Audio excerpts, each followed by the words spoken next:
有一点点。有啊，都多啊。有变很少。他们办看看啦。好啊，好，可以啊。大家不要出来这么多人啊，这样很方便啊。错啊，哎呀，会促进经济啊，这个很好的点子啊。我们这边的房租也是降价很好啊。原来做那做感觉教授今仔那做好啊，今仔规群人咧，我大家喊我，然后搁做迄个鸡啊，我这个鸡我先开，我到单先开呢。掌握市政3分钟，台南进步向前冲。欢迎收看《市政3分钟》，我是林怡婷。防疫时期，政府与民众齐心协力，希望防止疫情扩散。在前几集的节目中，我们提到了市府鼓励市场摊商加设透明遮罩，防止飞沫，也会在市场加设洗手台，提醒民众勤洗手。台南市政府经发局近日更媒合台南市各工业区厂协会与市场结盟，建立宅经济供应链平台，不仅刺激消费，更开创市场新的商业模式，透过合作共度疫情难关。宅经济究竟是怎么运作的呢？我们来听听韦哲市长怎么说吧。其实我们觉得疫情的发展当然是越来越扩大，越来越严峻，所以我们要配合中央的这个防疫指挥中心的一个步调。但是除了这个之外，我们本身也要因地制宜的超前部署，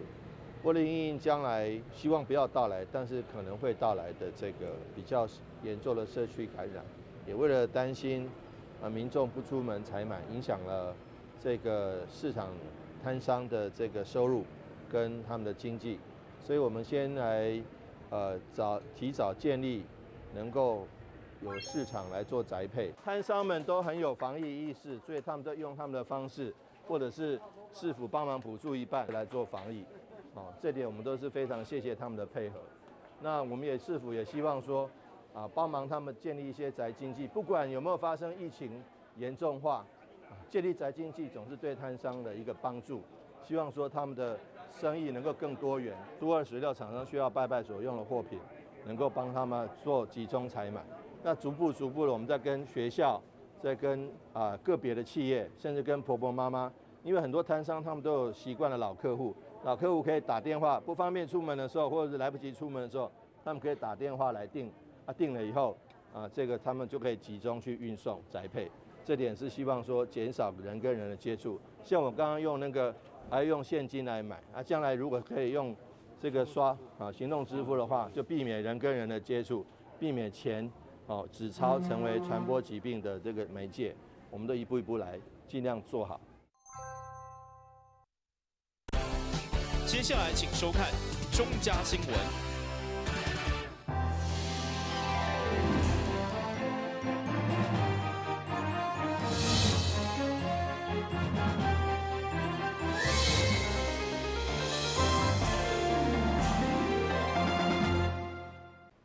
另外是讲嘅，欢迎看4月14号礼拜二嘅中嘉台南电新闻。面对疫情，其实世界各国嘅防疫政策拢差不多，但是民众嘅配合度却有真大不同，嘛造成整个疫情发展有所差别。这回咱担市因应妈祖圣诞信徒接受可能嘅人潮，民政局已经拟定相关嘅管制，希望市要协助，嘛请民众全力配合。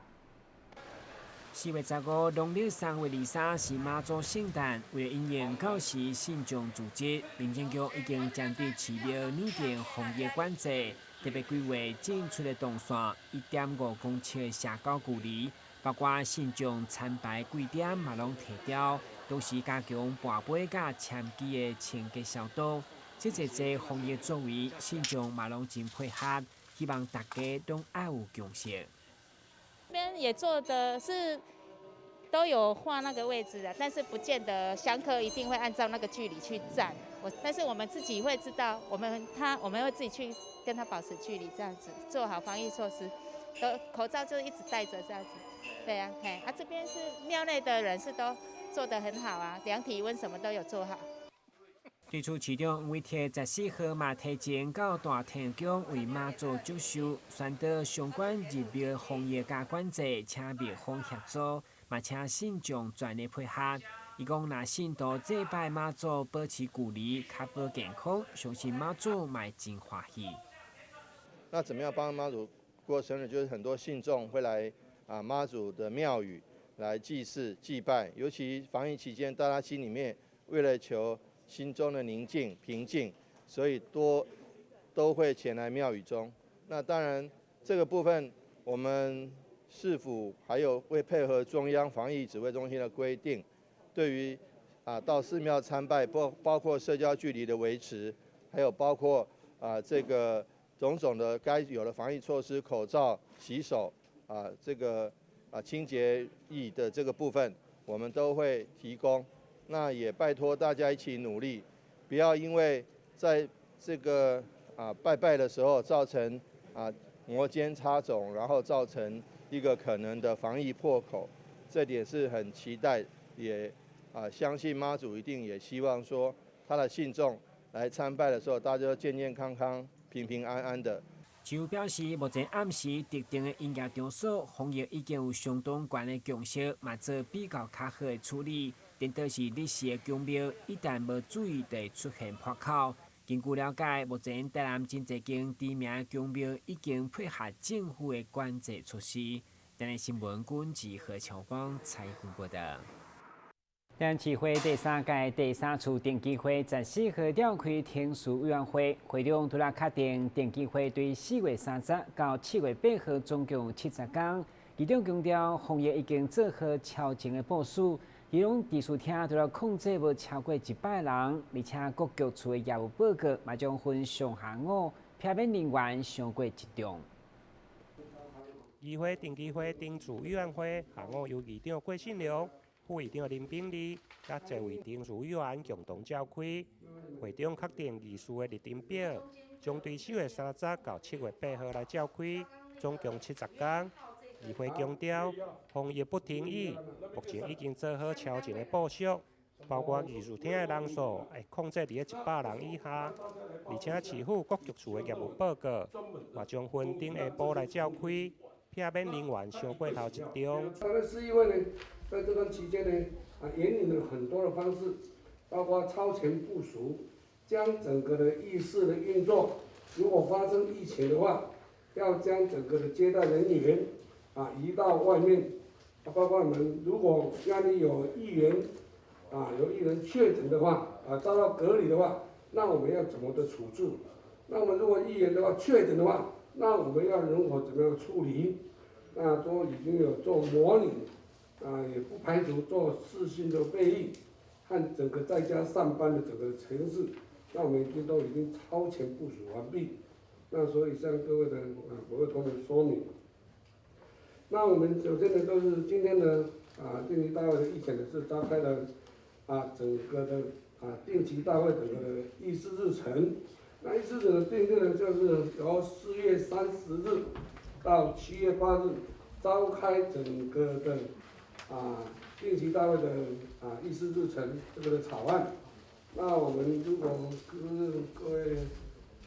程序员有没有其他的意见？会中出席的还有副市长许玉田、市府秘书长方进成、加民政局长严正标。除了议事厅控制100人以下，另外议员的发言时间嘛将控制伫5分钟内。伫定期会开幕式过后，5月1号嘛将邀请市府的卫生、社会、劳工、加观光旅游等相关局处，针对严重的特殊传染性的肺炎防疫加纾困的振兴措施来做专案报告。台南新闻林根采访报道。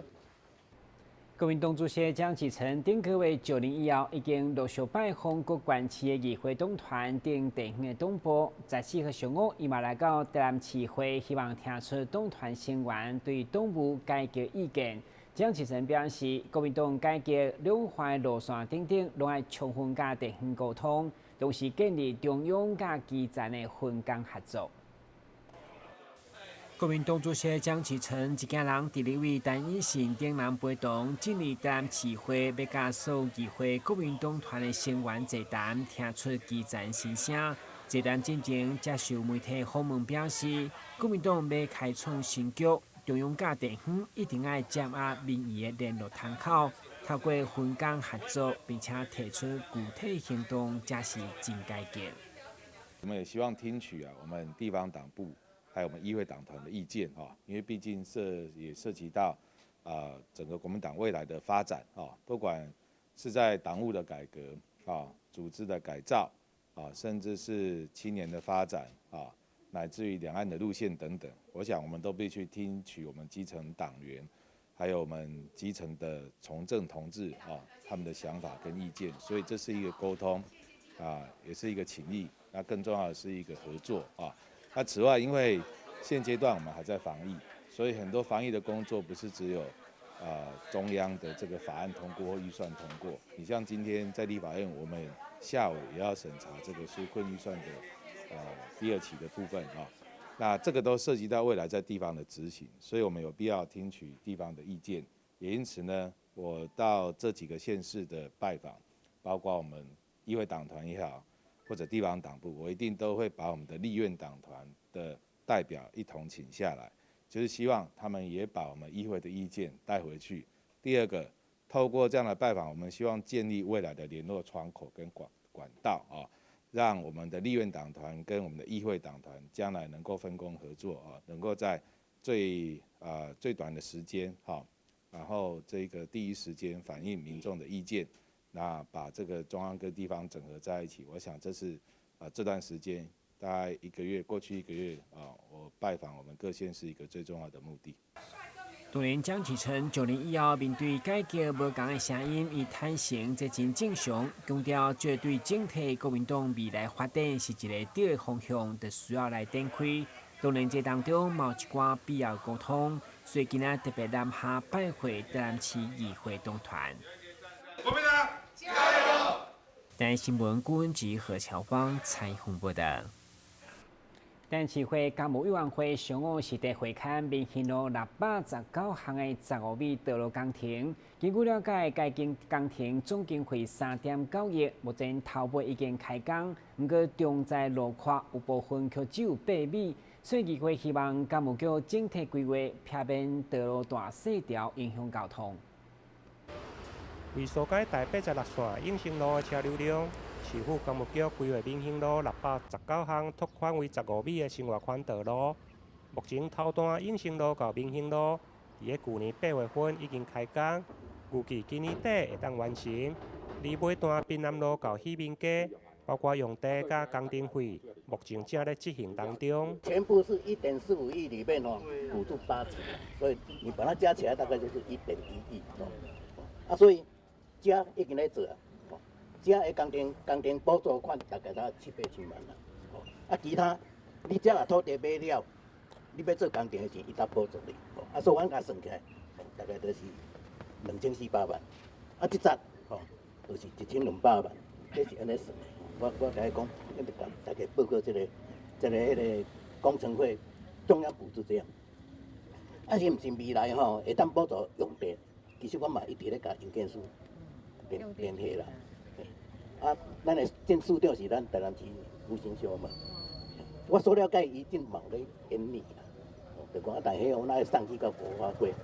有可能也莫补助送去国发会定啦。其中上困难的就是中段喜民街到民行路这zat虽然总长470公尺，不过敢用地费用就将近2亿。原先市府规划道路的路宽是8米甲15米，不过这位议员要求，希望路宽会用到15米，避免规条道路的路宽无同，形成大细条，容易造成塞车。这过去对永兴路就是往安尼7站一直做到滨南路嘛。即马台北16号线拢开通啊，在某一个程度，伊是这个地方地方生活圈的一个替代道路嘛，这是真清楚的。但是这个民行路才15米，你尾仔站顶礼拜的这个公听会嘛15米，结果你头仔报告真直接就讲啊，嘛这是7到15米，哪有可能伫7到15米前后全部拢15米？来到这未来是一定拍干嘛？但是条路大去到遐我变内缩了。咱台南市特色道路过去是安尼，难得伫你手中，你赶快要做，赶快互人透气吗？你嘛爱互整体的一致性，莫讲大条细条大条，安尼真正做危险的。619项一点开辟，要开辟啊大点嘛是，前后段都已经完成，我想这段土地征收大概2亿多。所以局长应该去想办法，尤其这里一定要重划了。那这个地方重划的过程当中，一定会有一个私有地的拍卖。哦，有一个是会产生一些裁员，是不是？那个局长，你去思考一下。后来经过协调，最后公务委员会嘛做出决议，要求市府分年来编的预算，就算分3档或者是5档，一定要将规条的道路拓宽为15米。台南新闻林根采访报道。先休息一下，马上回来新闻现场。跟我们一起走进阅读308，我们将阅读分成6大主题。首先邀请到新时代作家杨富敏、江娥、李炳书、阿春爸、IG 作家，来到台南爱读册节目中与您见面。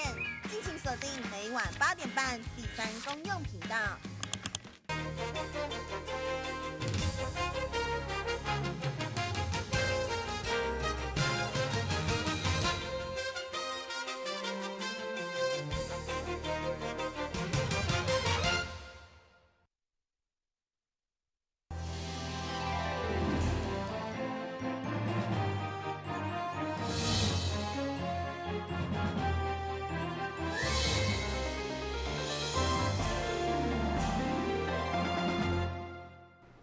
过去1到5月报税，国税局总是人客人，不过疫情期间根本无容允出现这种的风险，所以财政部已经祭出报税延长1个月，到6月底来分流管制。对此，南区国税局嘛借此呼吁民众伫厝内申报上安心，或者是到时用云端线顶出号码方式来降低风险。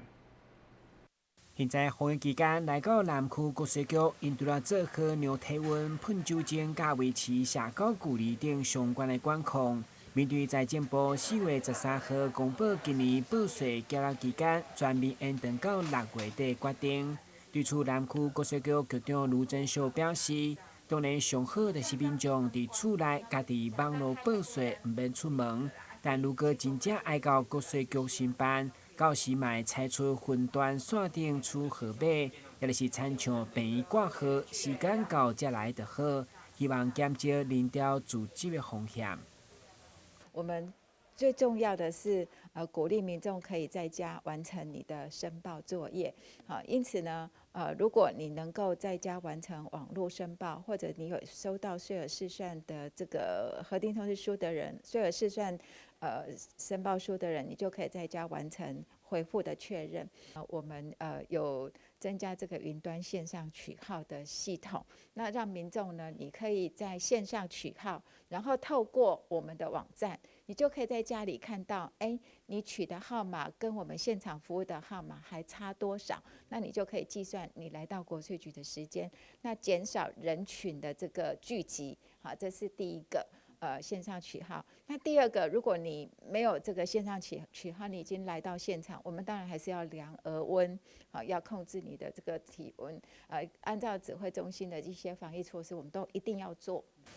同时，南区国税局进一步表示，为了减轻民众纳税负担，特别这摆因为疫情缴税有困难的，拢会当申请延期，或者是分期缴纳。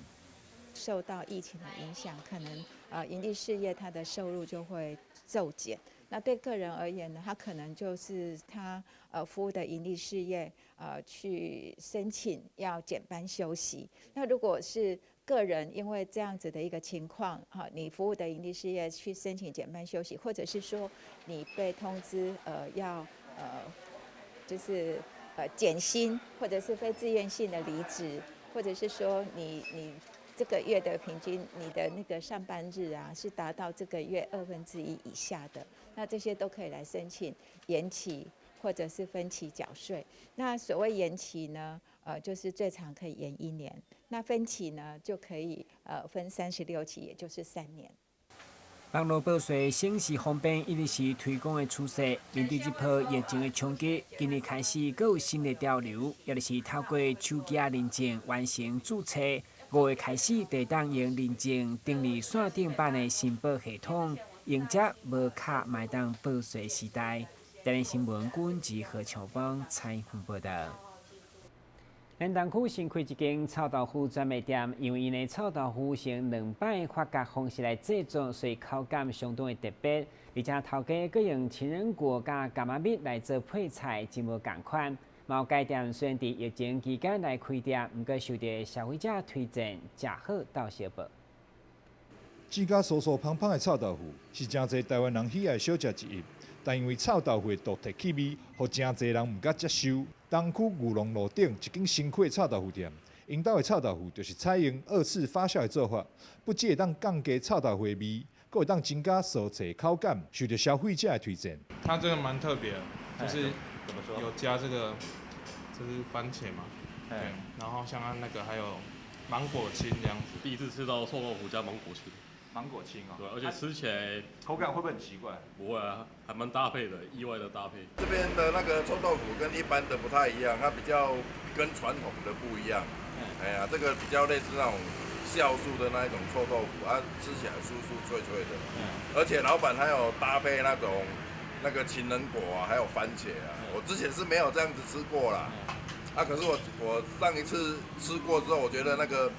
臭豆腐哦，然后它配那个水果哦，一起吃哦，别有一番滋味。我看如果你想尝鲜的话，也可以试一试。臭豆腐主要就是用2次发酵，2次发酵之后让它的口感会更酥脆，然后我们在炸的过程里面高温去油，然后会造成比较不油腻的感觉。然后我们在臭豆腐里面的泡菜，我们用水果醋去做腌制。所以它比较清爽，然后带一点水果香。然后我们在臭豆腐里面，我们还会加一点水果，这是在组合上又更创新，也是在传统的味道里面找出一个新的组合。目前虽然是防疫期间，真侪餐饮业者的生意拢受到影响，但为何金块臭豆腐的头家钟梦忠较选择伫这个时期开店？伊表示，其实我一直很相信我们台湾的政府对于这疫情的控管，那还有我们也依照政府的就是建议跟规定去做定时的消毒，然后环境的整洁，然后我们主要也是推广可以外带外送，就是让消费者可以有安全的环境，可以吃到这美味的，就是台湾的道地小吃。业者运用卡斯研发独特调味粉，加上金灵果甲番茄创新搭配，互顾客朋友一再上门高官大力支持。拜拜，炸头要来哦！台南新闻张硕维采访报道。现在来关心详细天气变化。